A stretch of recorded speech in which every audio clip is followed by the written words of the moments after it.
What's up, Thrashers, and welcome back once again to the Thrash Maniac 99 YouTube channel, and I am back with yet another album review, and today I am talking about the latest offering from Castle Rat, the Bestiary.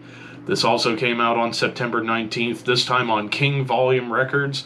This is the band's second studio full-length overall, and my first time checking this band out. I was aware of their debut album that came out last year. I forget the title, but I heard that was a really hyped album.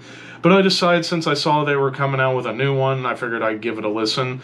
So this is a Brooklyn, New York based, they're described as doom metal, which I do think is definitely accurate, but I would also argue classic heavy metal too. Like, this feels like an amalgamation of classic heavy metal and doom metal, kind of wrapped up into one. So, yeah, I heard a lot of hype around this band last year with their debut, and also seeing their frontwoman, the Rat Queen, who's awesome vocals and a really strong rhythm guitarist. I was like, you know what, I'm going to check this out on the principle of, hey, I love women in metal, especially when they just know how to either play instruments or belt out amazing vocals. And, well, I can go ahead and say, right out of the gate, her vocals are fucking amazing on this album. But anyways, as far as the songs themselves, so we got 13 songs, which already is a bit of a minor gripe. I think there's maybe a little bit too much.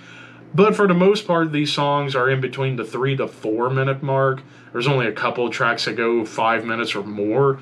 So at least they're able to condense things down. But after the opening track, Phoenix 1, Ardent, which was like a solid like intro with like sinister harmonies, it goes into Wolf 1, Tooth and Blade. Right out of the gate, I get reminded of bands like Black Sabbath and Pentagram especially. It's doomy, but you still get like those like bluesy Black Sabbath swings going on with the rhythms. And of course, Rat Queen's vocals.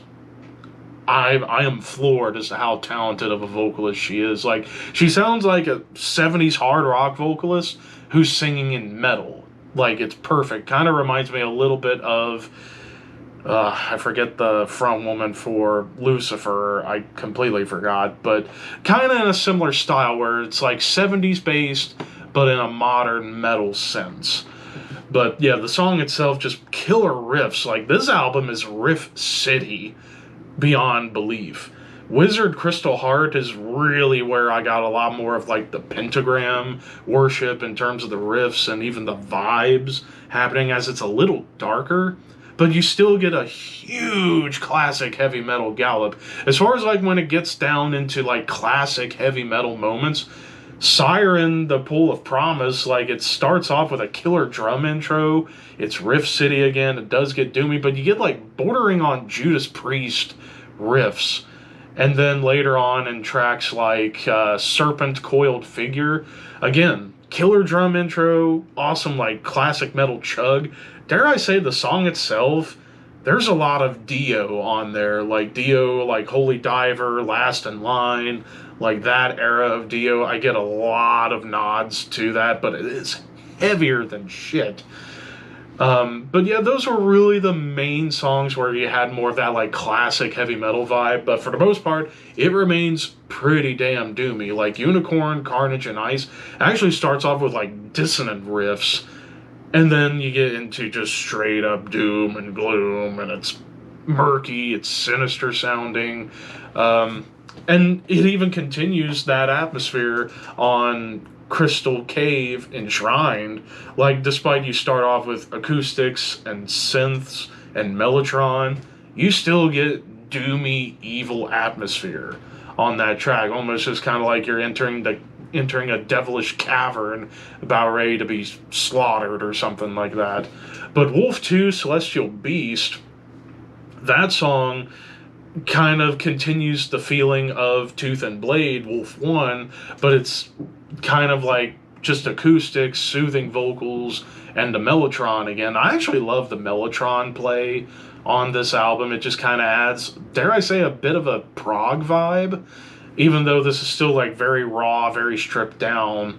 but the Mellotron kind of gives it a little bit of a progressive rock feeling to some of the songs. But Dragon Lord of the Sky, massive Black Sabbath riffing and swings, and even just the riffs in general just feel huge and catchy as all get out. But Summoning Spell, that song, and actually going back to Path of Moss, that track, clean and lead melodies to lead into Crystal Cave Enshrined, whereas Summoning Spell, it's largely a big moment for Rat Queen to really shine with her voice, and also like beautiful violin.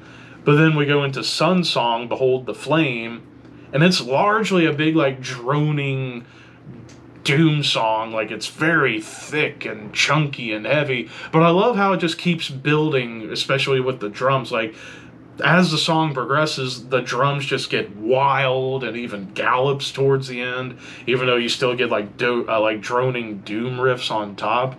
And then the closer, Phoenix 2, Cinerus, just largely an acoustic outro to bring the album to a close. So it almost feels like this is perhaps like a concept album because of like all like the titles with the colon with another title. It's almost like this album is telling a story about like some fantastical like world where you see unicorns, wizards, wolves, dragons, serpents, witches, phoenixes, all this crazy stuff. But yeah, like production wise, it sounds like something out of the mid 70s Black Sabbath kind of sound. Like, I would say a little bit of like Sabbath, Bloody Sabbath, Master of Reality, like that kind of production sound. But dare I say, it borders a bit on stoner metal with how smoky some of the guitars get on this album. Like, especially on Wolf One, Tooth and Blade, that one has a little bit of a stoner vibe to it with the tone. So yeah, production, I appreciate this old school approach to the production. Songwriting, it feels very akin to the old school, which is also perhaps maybe an issue, but it's also a positive. This album does wear its influences on its sleeve, like Sabbath, Pentagram, Witchfinder General, like those bands.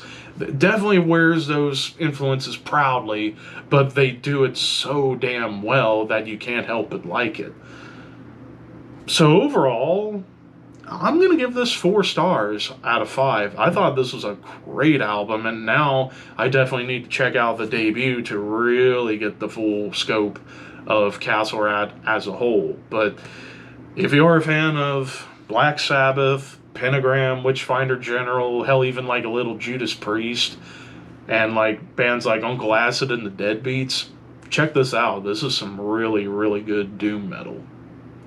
But of course, those are just my opinions. What did you guys think? Let me know in the comments below. And don't forget to like, comment, share, subscribe, all that fun stuff. But until next time, thank you for watching. Keep your horns high and your dreams wet.